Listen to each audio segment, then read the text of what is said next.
नोरमा group, जो सोचता है वो करता है।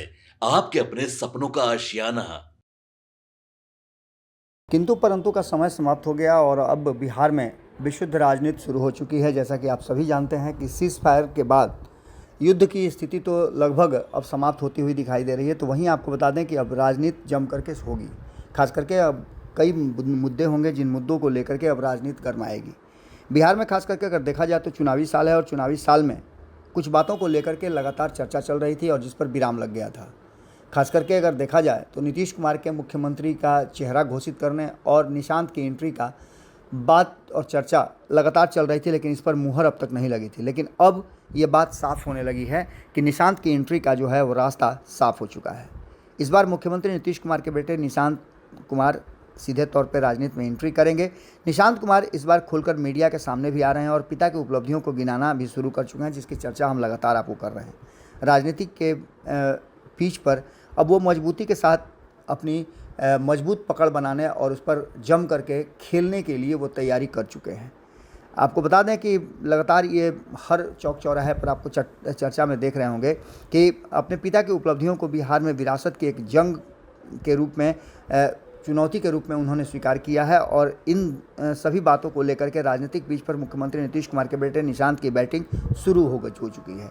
हमने आपको कई बार बताया भी था कि निशांत लगातार ट्रेनिंग ले रहे हैं और जो चीज़ें हैं, तथ्य हैं, उस पर गंभीरता के साथ वो मंथन भी कर रहे हैं और मनन कर रहे हैं। निशांत के पिता की तैयारियों और आंकड़ों का कहरा जो है वो उसका पाठ वो पढ़ना शुरू कर चुके हैं। और इसके साथ साथ निशांत को ने जिस तरह की बातें अब मीडिया के सामने कहनी शुरू की है और जिस तरह के आंकड़े वो पेश करने लगे हैं, उससे साफ लगता है कि वो पूरी तरह से अब आक्रामक रूप से राजनीति में प्रवेश करने के लिए तैयारी शुरू कर चुके हैं।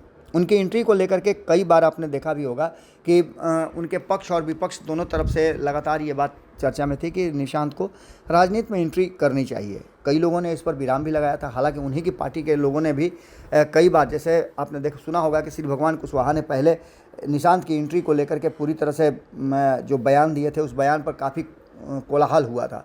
आपको याद होगा कि उन्होंने कहा था कि अगर निशांत भी आ जाते हैं, नीतीश कुमार के पुत्र, तो फिर लालू प्रसाद और नीतीश कुमार में अंतर क्या रह जाएगा। लेकिन खैर बाद में उन्होंने इस बयान को बताया कि वो दूसरे संदर्भ में बोले थे और उस पर से उन्होंने अपनी ही बात को काटा था। राजनीति के पीच पर खुलकर अब बैटिंग करने के लिए निशांत ने अपनी पूरी तैयारी कर ली है और राजनीति में भागीदारी की लड़ाई नहीं बल्कि पिता नीतीश कुमार की विरासत संभालने की लड़ाई में वो खुद को शामिल कर चुके हैं। वहीं आपको बता दें कि इस राह पर पिता की उपलब्धियों की बैसाखी निशांत कुमार ने थाम ली है और पूरे आत्मविश्वास के साथ जिस तरह से वो जातीय जनगणना के साथ साथ और भी कई मुद्दों को लेकर के, जो विकास के मुद्दे नीतीश कुमार से जुड़े हैं और पिछले 20 सालों में जिस तरह से नीतीश कुमार ने विकास की यात्रा शुरू की है और उस पर मुहर भी लगी है, उन सभी चीज़ों को कहीं ना कहीं निशांत जो हैं वो कैश करने के लिए और उनको बताने के लिए पूरी तरह से तैयार हैं। मुख्यमंत्री नीतीश कुमार के बेटे निशांत ने कहा है कि हमारे पिताजी ने हमेशा जातीय जनगणना का समर्थन किया है, चाहे वो 1994 में लोकसभा में बोलने की बात हो या फिर अन्य जगहों पर। उन्होंने अपने राज्य में जातीय जनगणना करा करके इस बात को दिखाया है। और इसके साथ साथ आपको बता दें कि इसके बाद कई ऐसे मुद्दे आए हैं जिसमें 2022 में पहली बार मुख्यमंत्री नीतीश कुमार के नेतृत्व में कैबिनेट ने जातीय जनगणना का फैसला लिया था। 2023 में इस पर काम शुरू हुआ और इस दौरान आरक्षण की सीमा भी बढ़ाने जाने की भी सदन में उन्होंने चर्चा की थी। अगस्त 2023 में कोर्ट ने इसे वैध करार दिया, जिससे बाद सर्वे दोबारा शुरू हुआ और कांग्रेस नेता राहुल गांधी और नेता प्रतिपक्ष तेजस्वी यादव की ओर से जनगणना का श्रेय लेने का पर उन्होंने कटाक्ष भी किया। निशांत ने साफ कहा कि इसमें किसी का नहीं बल्कि पिताजी का ये सब कुछ किया हुआ है और उन्होंने ही इसकी पहल भी की थी। आपको बता दें कि युवा नेतृत्व की क्षमता का इजहार करते हुए उन्होंने कहा कि निशांत कुमार ने साफ तौर से कहा कि नीतीश कुमार के नेतृत्व में हुए विकास की कहानी का पाठ भी उन्होंने पढ़ाया और अक्सर वे कहते हैं कि उनके पिता ने अच्छा काम किया है, विकास कार्यों के जरिए जनता का भला किया है, जितना हो सका सब किया है। अब 2020 से लेकर के 20 लाख रोजगार देने का वादा किया था, लेकिन अब तक 24 लाख से ज़्यादा रोजगार दे चुके हैं। आंकड़ों की बात करें तो निशांत के पास वो पूरे आंकड़े हैं जिन आंकड़ों को लेकर के वो नीतीश कुमार के रास्ते पर निकल पड़े हैं। चुनाव से पहले और 14 लाख लोगों को रोजगार दिए जाने की संभावना पर उन्होंने प्रकाश डाला। उन्होंने सरकारी नौकरी की बात की तो उन्होंने कहा कि 2005 से लेकर 2020 तक 8 लाख से ज़्यादा लोगों को उन्होंने सरकारी नौकरी दी है। नीतीश कुमार की बड़ाई करते हुए और नीतीश कुमार के कार्यों की सराहना करते हुए उन्होंने कहा कि 2020 में के चुनाव में वादे हुए थे 10 लाख लोगों को सरकारी नौकरी देने की, और पिताजी ने 20 लाख इसे किया था, और 20 लाख में 9,35,000 लोगों को सरकारी नौकरी दी जा चुकी है। संभावना है कि यह आंकड़ा चुनाव से पहले 12 लाख से ऊपर पहुंच जाएगा। शिक्षा के क्षेत्र में भी उन्होंने आंकड़ों को गिनाया था और उन्होंने कहा कि 24-25 में कुल बजट का 20% खर्च करने का प्रबंध किया गया है। स्वास्थ्य सेवाओं में भी व्यापक सुधार हुए हैं। PMCH और IGMS जैसे बड़े संस्थानों को अपग्रेड किया गया है। राज्य में कई सुपर स्पेशलिटी अस्पताल भी बनाए गए हैं। 2006 में पंचायती राज व्यवस्था में महिलाओं को 50% आरक्षण दिए गए थे। इसकी भी चर्चा निशांत करते हैं, या सीधे तौर पे वो कहीं ना कहीं नीतीश कुमार की वो जो वोट बैंक है, उस वोट बैंक पर पूरी तरह से अपनी पकड़ बनाने के लिए और उसे अपने पक्ष में रखने के लिए निशांत ने पूरी योजना और रणनीति बना ली है। ये उनके बयानों से साफ लगता है। 2013 में महिला पुलिसकर्मियों को 35% आरक्षण मिला। उसके बाद 2016 में सरकारी नौकरियों में महिलाओं को 35% आरक्षण लागू किया गया। इसके अतिरिक्त सड़कों, फ्लाईओवर और ऊर्जा के क्षेत्र में भी बहुत ज़बरदस्त काम हुआ है, और ये सब कुछ पिताजी ने किया है पिछले 20 सालों में। 2005 से पहले के बिहार की चर्चा निशांत भी करते हैं और कहते हैं कि उससे पहले के भी बिहार को आपने देखा है, और पिताजी ने जब से हाथ में लिया है कमान, तब से भी आपने देखा है। इसके साथ साथ वो और भी बातों पर गंभीरता से अपनी बात को रखते हैं। उन्होंने अल्पसंख्यक समाज को लेकर के भी अब बहुत सारी बातें कही।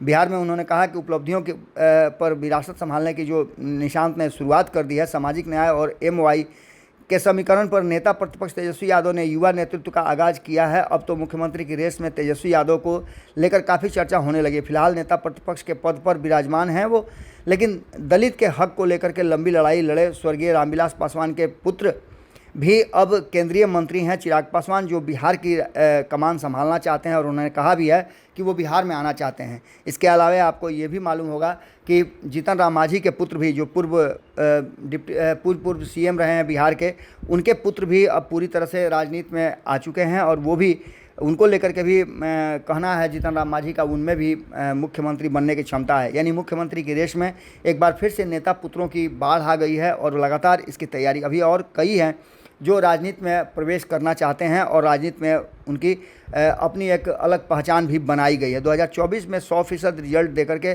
दलित पीड़ित राजनीति को आवाज़ दी।